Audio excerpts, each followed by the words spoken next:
What you're looking at is the proof that I promised you. These are a simplified version of the statements from the IUL policies that I built for me and my wife. For your convenience and to make it easy to understand, I've taken the information off my actual policy statements and I put all the information in a spreadsheet. One was started in 2003 and the other was started in 2006. The first policy that you're looking at is for a $100,000 guideline single premium. What this means is this was the maximum amount of money this policy could hold. The second was $325,000. Because this is the largest policy, this is the one we're going to take a closer look at today. So here's the big question and the reason why you're here today. Why did I choose to use a life insurance policy over the stock market to protect and grow my money? Do you remember 2000, 2001, 2002? It was right around this time that I was looking to invest the profits from the sale of our business. Yet I had just witnessed 3 consecutive years of decline in the stock market. That had never happened before in my lifetime, and I wasn't about to risk our life savings speculating on what the stock market was going to do. After 2 years of studying, I was finally convinced that the Index Universal Life was a safe place to put our money, and that was in the year 2003.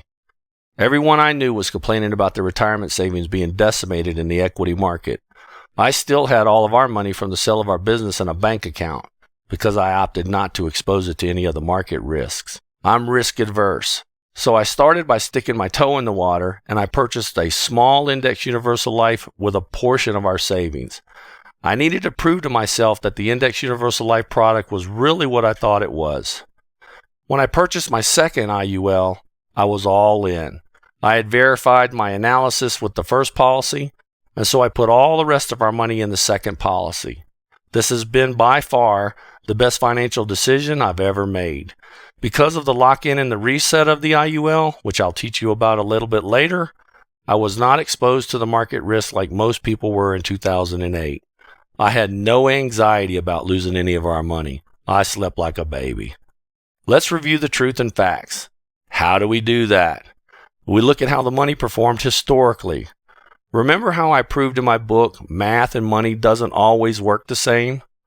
So that you are comparing apples to apples on policy number 2, I have given you an example of what would have happened to my $325,000 if I would have invested in the equity market. The IUL information is on the top, and the equity account information is on the bottom. The comparison starts in 2006 and shows what my balances are by the end of 2014. These are the historical returns I would have received from an S&P 500 equity index with the dividends. I used a 12% tax rate, so no one would say I exaggerated the benefit of the IUL. I'm guessing your income tax or capital gains tax are double that. I'll leave that up to you to work your own numbers. I also used a 1% management fee. Again, ultra conservative, and so that all is equal, I included the annual expenses to purchase a $1.5 million 30-year term life insurance policy. I used a male, non-smoker, marathon runner who could qualify for Super Preferred Plus ratings to price the annual premiums. So if you make very little annual earnings to be in the lowest tax bracket, you can find an inexpensive money manager, and you're a marathon runner type person who can qualify for Super Preferred Plus health ratings, then these numbers are realistic.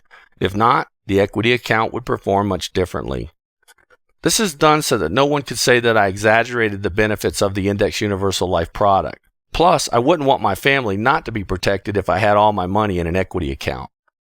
I'm showing you exactly what the gains were on the IUL policy number 2 and the S&P Index equity account. The value of the IUL at the end of 2014 is $445,000, and the S&P equity account finished at $517,000.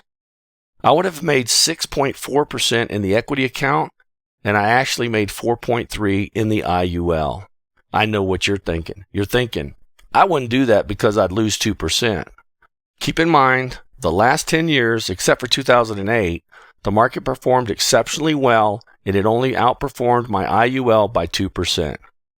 Be aware, the IUL is growing tax-free and is becoming less expensive every year, while the equity account gets more expensive and is subject to future tax changes. So from my perspective, I received nearly the same returns a bull market created without being exposed to any of the market risk or tax risk. My money is growing in a tax-free environment with the cost becoming less every single year. When the market does take a downward turn, all my cash and gains are protected. And best of all, this financial product will self-complete if something were to happen to me prematurely. I always will have in place my permanent life insurance benefit of $1.5 million that would go to my wife and my daughter, unlike the term policy that will eventually go away. Think about this. When we experience another market correction, like the one in 2008, my IUL will kick the pants off the equity account, and while thousands of people will lose massive amounts of their retirement savings, I won't lose a penny because my IUL protects all of my money. And that's exactly what I want for you and your family. Let that sink in for a moment. We've had an unbelievable run since 2009. How bad will the next correction be?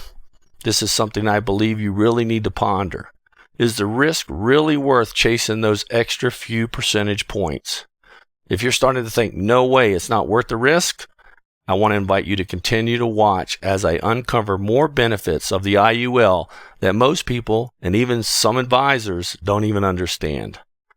On page 114 of my book, I cover one of the other important features of my IUL versus an equity account.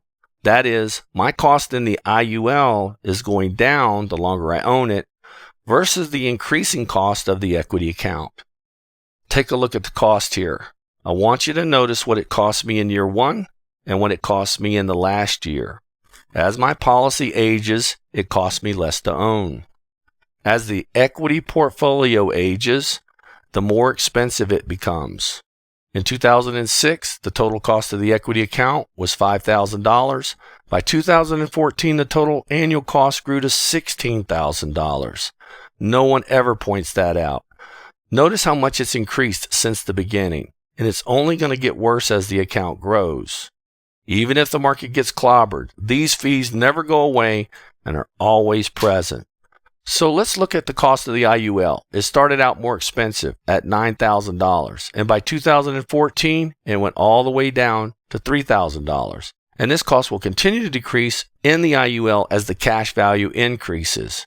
When you compare the cost of the equity account versus the IUL contract, you can see out of the gate, the IUL policy is more expensive. This is one of the reasons why most people will not even use these contracts for accumulation. They're not patient enough to wait to take advantage of the big decrease in annual cost. This happens when the earnings on the cash value are higher than the cost of the policy.